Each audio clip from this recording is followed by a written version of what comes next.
Ladies and gentleman, ಮೊನ್ನೆ ಶಿಡ್ಲಘಟ್ಟದ ಕಾಂಗ್ರೆಸ್ ಪುಡಾರಿ ಅಧಿಕಾರಿಗೆ ನಿಂದಿಸಿ ಜೈಲು ಸೇರಿದ್ದ. ಈಗ ಮತ್ತೊಬ್ಬ ಕಾಂಗ್ರೆಸ್ ಕಾರ್ಯಕರ್ತ ಅಧಿಕಾರಿಗೆ ಹೀನಾಮಾನ ನಿಂದಿಸಿದ್ದಾನೆ. ಬಾಯಿಗೆ ಬಂದಂತೆ ಮಾತನಾಡಿ ಗೂಂಡಾಗಿರಿ ಮಾಡಿದ್ದಾನೆ. ಕಾರವಾರ ಜಿಲ್ಲೆಯ ಶಿರಸಿಯಲ್ಲಿ ಘಟನೆ ನಡೆದಿದ್ದು, ನಟರಾಜ ಹೊಸೂರ ಎಂಬ ಪುಡಾರಿಯ ವಿರುದ್ಧ ಜನಾಕ್ರೋಶ ವ್ಯಕ್ತವಾಗ್ತಾ ಇದೆ. ಏನಿದು ಪ್ರಕರಣ ಎಂಬುದರ ಕಂಪ್ಲೀಟ್ ಅಪ್ಡೇಟ್ ನಾನು ನೀಡ್ತೀನಿ. ನೆಲ ಜಲ ಭಾಷೆಗಾಗಿ ಪ್ರಾಮಾಣಿಕ ಪತ್ರಿಕೋದ್ಯಮ, ನಾನ್ ರೂಪಲತಾ.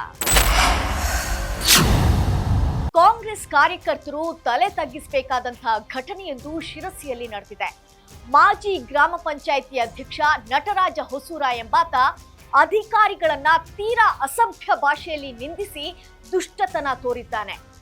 ಈಗಾಗಲೇ ಮಾಜಿ ಅಧ್ಯಕ್ಷನ ವಿರುದ್ಧ ಹಲವು ಅಕ್ರಮಗಳ ಆರೋಪಗಳು ಕೂಡ ಕೇಳಿ ಬಂದಿದ್ದು, ವ್ಯಾಪಕ ತನಿಖೆಯಾದ್ರೆ ಅವನ ಬಂಡವಾಳ ಬಯಲಾಗುವುದು ಪಕ್ಕಾ ಎನ್ನಲಾಗಿದೆ.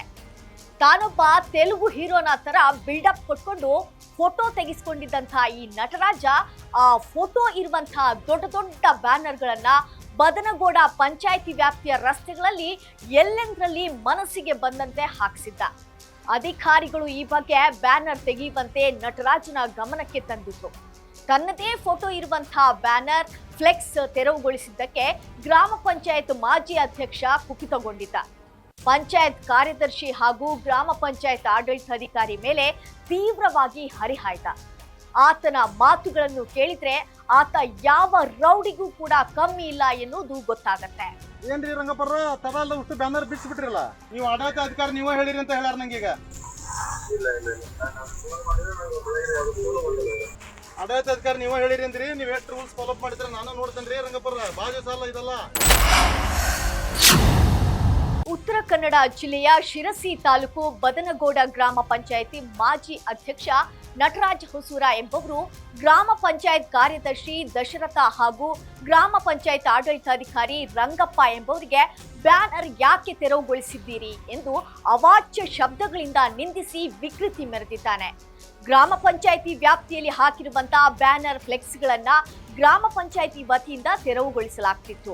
ಅದೇ ರೀತಿ ಗ್ರಾಮ ಪಂಚಾಯತ್ ಮಾಜಿ ಅಧ್ಯಕ್ಷ ನಟರಾಜ್ ಹೊಸೂರ ಚಿತ್ರವುಳ್ಳಂತ ಬ್ಯಾನರ್ ಅನ್ನ ಕೂಡ ಗ್ರಾಮ ಪಂಚಾಯಿತಿ ಸಿಬ್ಬಂದಿ ತೆರವುಗೊಳಿಸಿದ್ರು.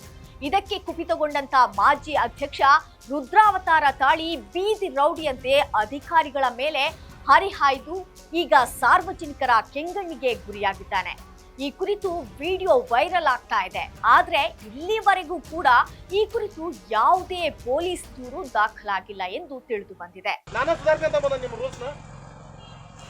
ಎಷ್ಟು ರೂಲ್ಸ್ ಮಾಡ್ಕೊಂಡು ಬಂದಿರಿ ನೀವು? ಎಷ್ಟು ಮಾಡಿರಿ ನೀವು ಜೀವನದಲ್ಲಿ? ಎಲ್ಲ ನೋಡಿ ಮಟ್ಟಕ್ಕೆ ಬಂದವ ನಾನು. ಯಾವನಾರ ಹಂಗೆ ಭಿಕ್ಷೆ ಬೇಡಿಕೆ ಬಂದವ, ಬಕೆಟ್ ಹಿಡಿದು ಬಂದವಲ್ಲ ನಾನು. 10 ಲಕ್ಷ ಖರ್ಚು ಮಾಡಿ ನಿಮ್ಮ ಹೆಣ ಹೊರಲಿಲ್ಲ ಮತ್ತೆ ನಾನು ಪಂಚಾಯತಿಯವ್ರನ್ನ ನೋಡಂತ. ಈತನ ವಿರುದ್ಧ ಗ್ರಾಮ ಪಂಚಾಯಿತಿಯಲ್ಲಿ ನಡೆದಿರುವಂತಹ ಕಾಮಗಾರಿಗಳಲ್ಲಿ ಹಣ ಹೊಡೆದಿರುವಂತಹ ಬಗ್ಗೆ ಆರೋಪಗಳು ಕೇಳಿ ಬಂದಿವೆ.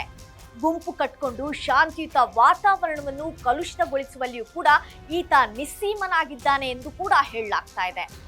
ಸಹಬಾಳ್ವೆಯಿಂದ ಬದುಕುತ್ತಿರುವಂತಹ ಹಳ್ಳಿಯ ಜನರಲ್ಲಿ ಈತ ಒಡಕು ಮೂಡಿಸಿ ಸಮಾಜದ ಸ್ವಾಸ್ಥ್ಯ ಹಾಳು ಮಾಡ್ತಿದ್ದಾನೆ ಎಂಬ ಆರೋಪಗಳು ಕೂಡ ಇದೀಗ ಕೇಳಿ ಬರ್ತಾ ಇದೆ.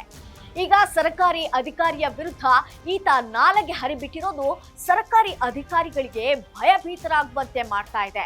ಬೇರೆ ಬೇರೆ ಇಲಾಖೆಯ ಇಲ್ಲಿಯ ಅಧಿಕಾರಿಗಳು ಭಯದ ವಾತಾವರಣದಲ್ಲಿ ಕರ್ತವ್ಯ ನಿರ್ವಹಿಸುವಂತಾಗಿದೆ. ಗ್ರಾಮ ಪಂಚಾಯತ್ ಮಾಜಿ ಅಧ್ಯಕ್ಷ ನಟರಾಜನ ಈ ನಡವಳಿಕೆ ತೀವ್ರ ಚರ್ಚೆಗೆ ಇದೀಗ ಗ್ರಾಸವಾಗಿದ್ದು, ಸುತ್ತಮುತ್ತಲಿನ ನಾಗರಿಕರಲ್ಲಿ ತೀವ್ರ ಅಸಮಾಧಾನ ಮೂಡಿಸಿದೆ. ಬನವಾಸಿ ಪೊಲೀಸರು ಈ ಬಗ್ಗೆ ಸ್ವಯಂಕೃತವಾಗಿ ದೂರು ದಾಖಲಿಸಿ ತನಿಖೆ ಮಾಡ್ತಾರಾ ಅನ್ನುವಂಥದ್ದನ್ನ ಕಾದು ನೋಡಬೇಕಿದೆ. ಇದಾಗಿತ್ತು ಇವತ್ತಿನ ನ್ಯೂಸ್ ಅಪ್ಡೇಟ್. ನೆಲ ಜಲ ಭಾಷೆಗಾಗಿ ನೋಡ್ತಾ ಇರಿ ಫೋಕಸ್ ಟಿವಿ.